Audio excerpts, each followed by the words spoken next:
We are here to know about what IoT is all about and what are the opportunities and challenges, and also know what the basically Indian companies are doing here. So this is the first round of presentation where the industry has been allowed to talk about what they are doing and contributing to IoT and M2M. So here I'm representing the Machine Pulse. So I'll talk about what we are doing in IoT and M2M. So we started our operations 2013. We are a strong team of 50 data scientists, engineers, and software developers. We are hardware light. That means we have hardware capability, but we are not hardware manufacturing oriented company. We are right now strongly present in 3 verticals, and we are diversifying into some other verticals. I'll talk about it. We already have 20 plus satisfied customers. Besides this, we are growing in horizontally as well as vertical in all directions basically. We are an intelligent IoT platform provider which enables to launch your industrial IoT strategy, internet strategy, and going to the market. Our offering, we are present in solar energy, basically renewable space that I've talked about. We are in factory automation and basically M2M and IoT in factories. Wind energy, which is like the biggest renewable energy space installed already in India, 8 gigawatt.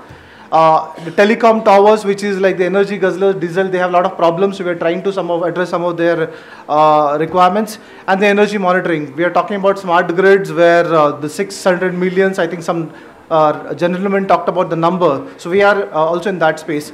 Today we are tapping 50 million data points and processing them and aggregating and storing and analyzing them daily. We have installed space of more than 75 megawatt. This year we are doing 150 megawatt. So this year, let's say next 3 to 4 months down the line will be 250 megawatt, and we have ambitious goals of having a gigawatt added next year. So it's like directly multiplying by 4 times.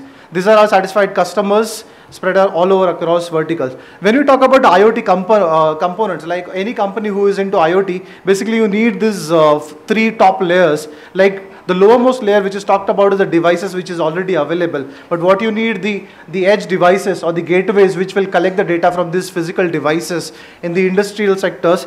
Then the platform to collect the data, process it, apply the business logic, rule engines, and then generate some insights. Besides this, business logic is finally converted into some application and provides the application like numbers which are generates some insights for the management, like the number of the revenue which is generated at the end of the day, or what is the downtime of a plant, or how is the efficiency of the overall setup that he has. So how we are contributing when we talk about the Machine Pulse contribution.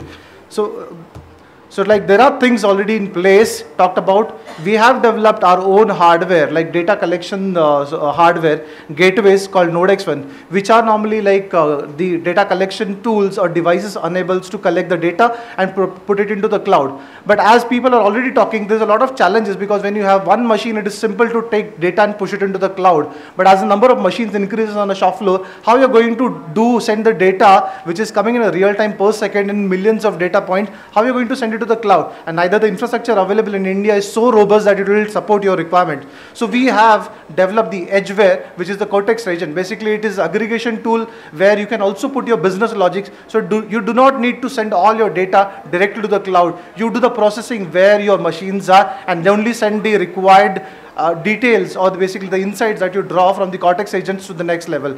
Going forward, we have developed our own Erixus platform, which is an IoT platform where our rules and business logic we can put and get some insights out of it. In Erixus, we have developed also a data scientist team working at Machine Pulse has developed some algorithms which will analyze this data in real time and generate some insights for you. Besides this, just having a platform is not sufficient because when we started working in IoT, what we realized is IoT, just having a platform and data collection is not going to help because unless you provide some value to the customer, and that value is measurable in terms of the direct bottom line, because people are making money, but how can you actually increase the bottom line? So we try to actually identify the areas which are very niche and where not many people actually putting in efforts. If you look at the home automation segment, there are already a couple of startups who are trying to do something different. But what we thought, yes, renewable energy space, which is just starting up right now when we are putting 100 of gigawatt of installation, this is the right time to start with the correct thing. Instead, it's like doing the reactive action of correcting something which is not done properly. So we thought we should start with the correct thing, and on that note, we selected the renewable energy space to work with. Talking about the hardware, we developed the hardware looking at the industry requirement, like people have talked about the OSI levels, security aspects. So we have device level security. Besides this, the interoperability across various standards. We talked about the standards at the physical level, like RS-232, 485, Bluetooth, or the other application standard, or even the communication protocol like MQTT, COAP, or the HTTP protocols. So we have in-house developed these technologies, and we are using this hardware going forward and providing the solutions to the customers. Now these are the hardware which are directly collecting the data and pushing into the cloud.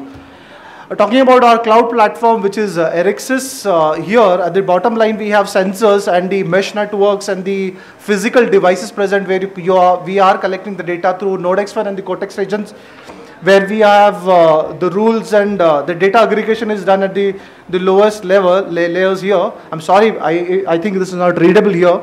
And then going forward, we have artificial intelligence and the rule engine present, which will analyze this data, the real time it is coming, and will give you like thresholds or some alarms which are generated, which are very critical in nature. Besides this, the artificial intelligence engine will analyze this data and will generate some business logic or the business insight which are required for the management. Besides this, we are also developing a marketplace. Let's say you have a data scientist outside who would develop an application for the home segment, but he does not have the platform. So what he does with that algorithm? He can just very well come to our platform, just put a data algorithm in the marketplace, and he can capitalize on that. Basically, it's a marketplace like an apps ecosystem which is created. So we are trying to create that ecosystem going forward on IoT platform. Besides this, the platform has been designed in such a way that it can be used along with the productivity applications like SAP and ERP, because those are the integral part of the ecosystem. I can't go in an industry and I can say that please don't use SAP, which you have already made the crores of investment. So we have to see how we can actually get adjusted into the ecosystem, and we try to solve the problem of the industry. Besides this, we have the APIs and the third-party tool support, where we can collect the data from the third-party platforms. Like on the lower side, we have talked about the various IoT platforms globally. So talking about the Erixis IoT platform, we are going to provide platform as a service, solution as a service, like Solar Pulse, Wind Pulse, and Factory Pulse. Those will be available in templates. So like if you want to come up and put let's say your factory to be automated, it will be very easy to take a solution as a service. Besides this, let's say we are doing this solar energy or the wind energy. We are collecting weather parameter from all over India. So imagine today the weather.com is giving you the data, which is probably forecasted data. But we, going forward, will have a weather data, which is real-time data coming from all over India, and these are all energy plants. So this is something that we can actually make this available data as a service going forward. And artificial intelligence, I talked about the marketplace, the artificial intelligence, the data analytics solution that we are developing can be offered as a solution to the end customers. This platform will be ready, and will be available for the public release. Right now we are already using, it doesn't mean that it's not ready, but for the public review or the public usage, it will be available 6 months down the line. So let's take a case study. So how a solar plant looks like and how we are actually helping a customer try these problems with this IoT platform. When we talk about a 20 megawatt of solar plant, first of all, these plants are normally installed in remote areas like Rajasthan or the border with the Pakistan, or the land which is Banjar, where nobody can actually grow any, you can't do the farming. So such a land which is not fertile, you have to do the solar installation. So it's first of all, it's a remote access area. Total surface area when we talk about any 20 megawatt plant is something goes into the range of 140 square acres. There are 250 lakh photovoltaic cells. This is similar number of gram panchayats that we have in India, and we are talking similar number of devices or the individual modules those have there. 30 inverters, 15 transformers, 350 kilometers of cable, and 250 combiner boxes which will combine this send modules and into strings, and finally sending this data to inverter, the currents and the generated electricity into inverters. And then finally the total radius, the perimeter of this plant is 6 kilometers. So how do you manage this plant going forward? It is really difficult if one of your device or one of your strings are not performing well. How do you identify those non-performing assets, and how do you quickly overcome those issues and arrest basically the loss that your business is going to make? So we provide the solutions, and where we capture the 7.8 million data points per day, we analyze those data points and store and provide insights to the customer. So going forward, it becomes very important for a solar plant owner to have this remote monitoring, control and diagnostic features, and analytics features are very critical. People are today doing with remote monitoring and control, but what they don't have the analytics. So people normally have when the failures already occurs. The failure is there's a cost of repair or replacement, which is a huge overrun in the cost. So how do we avoid using the IoT and M2M? That's how we are actually helping customers. So let's take this is from our real-time experience, where the customer has been asked by the government of India to assure 80% of the performance of that plant, whereby after implementing the M2M and IoT solution, through our SolarPulse deep dive intelligent platform, he's capable of gaining 4% additional revenue from the existing plant. This is not something that he is going to do some additional installation or any capital investment or any revenue investment. It's basically the way how you just optimize the performance of your existing plants will give you just 4% revenue. When we talk about this 4% additional revenue, the cost of our system is actually covered within 6 to 8 months. So it's actually after 8 months our system is free of cost for the users. We talked about the extra 4 money. Besides this, as you avoid the failures in your plants, you reduce your cost and cost overruns in maintenance. So your own and maintenance, what we have seen in the marketplace is like 20% reduction in the cost as people are able to get through our software. Talking about some of the achievements that we have gone in last 2 years, particularly in 2004 was a very successful year for us. We are named as an IoT and M2M Company of the Award by CIO Review India in 2014. Machine Pulse was ranked as the fastest growing PV monitoring solution in Indian subcontinent, particularly in India, by GTM Global PV report. It's an international reporting solar industry specialist. And then we are also named amongst the smartest, the coolest 10 startups to work in India. Besides this, we were featured in Connected World and CIO Review.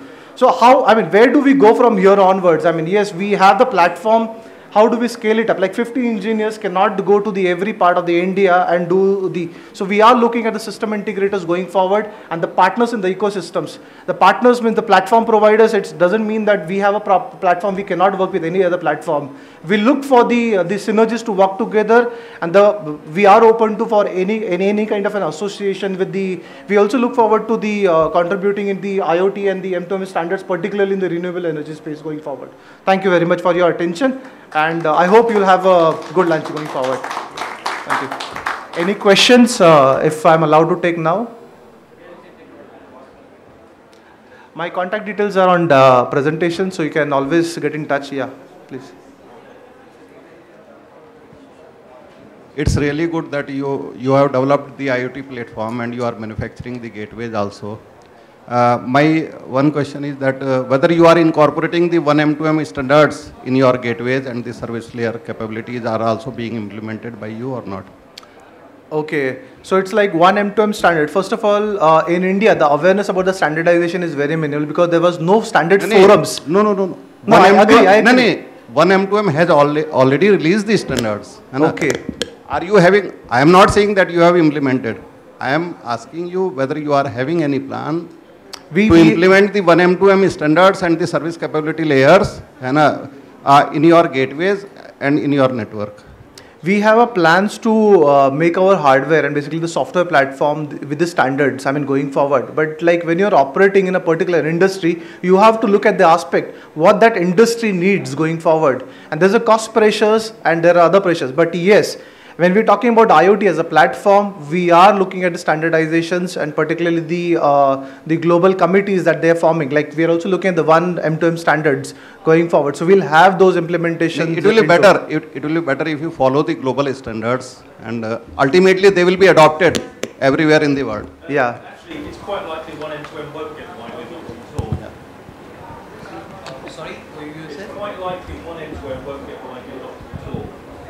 That's what for example? Yes, there's a very high probability of that being standard. Because as a standard, it doesn't scale. It doesn't support large architectures and large volumes of machines. Where some of the standards that these guys are using already, CoAP and MQTT particularly appropriate for the solution they've chosen. Request response standards would not scale what these guys are trying to do. You have too much data going. I'm sorry? Maybe you can use it.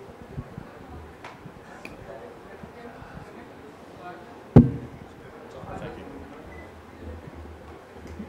These guys are already using good standards for the problem they're trying to solve. Yes. 1M2M would not add anything, it would take away. It would actually potentially be wrong commercially to implement it. 1M2M is a request response based architecture. It does not scale to the very large numbers of devices or the very large number of data points you're gathering. 50 million data points seems like a big number. It's actually quite small. If these guys grow, they'll be into the billions and trillions. And the solutions they've picked at the moment and the way they've designed things will help them scale. Yes, I mean, particularly we have started our journey using MQTT, which is, I think, OSS is making as a global standard for, I mean, service broker kind of an arrangement where people are going to implement this standard. So we are already using the standards, but particularly if you talk about 1M, because I think gentleman's questions was related to particularly to 1M2M, which we are not using at this moment because we never realized this requirement when we worked in a renewable energy space. But as we diversify into the multiple areas, I'm sure we'll need these standards going forward. And let's say if it is the industry's need, we will implement this into our platform and our hardware that we have. Just released to go commercial, long way to go. R&D and innovation will take place. If the ecosystem follows, then they will follow. So let the innovation continue. Absolutely. So let's not conclude it now because M2M, as I said, it's a fragmented market. A lot of R&D and innovation is happening. 1M2M has done some work, but maybe it is not a complete work where everybody could come on board. But slowly, let's see how this ecosystem built on. Let's not stop the R&D and innovation. So I think this is what he's trying to say. If this protocol on which this is built today, it is having those checkpoints. So they will see if they need to migrate or they need to include this MQTT on an entirely perspective as a protocol state to this 1M2M. So let's let the ecosystem built on top of it. Yeah, I mean, just to add, I'm sorry, I'll just take a few seconds. We are developing the platform in such a way that it's a modular enough. Let's say tomorrow some technologies keep changing because, yeah, the technology is supposed to be changing every day. And we are making sure that we are not here for 1 day or 1 year, but we are here for long haul. So the way we have developed the platform is a modular in structure that we just can take out one module and plug in into the another module. So it has a tremendous the scope to improve over a period of time and accommodate all the industry standard that comes forward and requires as and when we diversify ourselves into and target those particular industry. Thank you.